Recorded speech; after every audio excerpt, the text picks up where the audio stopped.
السلام عليكم ورحمة الله. ተረጋግቼ እንድኖር ከሚያደርጉኝ ነገሮች መካከል አንዱ ቀደር ነው።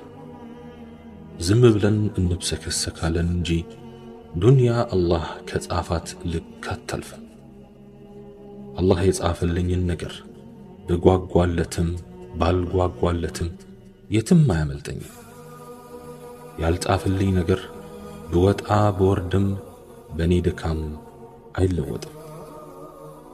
ቢሆንም ግን ከመልፋት አልቦዝንም። አላህ ስብሓንሁ ወተዓላ የጻፈልኝን ነገር የትም ይሁን የት አገኘዋለሁ። በመካከላችን ያለ ርቀት አይገድበውም። በእርግጥም ጌታዬ ጽፎልኝ ከሆነ ሩቅ ነገር ቅርብ ይሆናል፣ የማይቻለውም ይቻላል።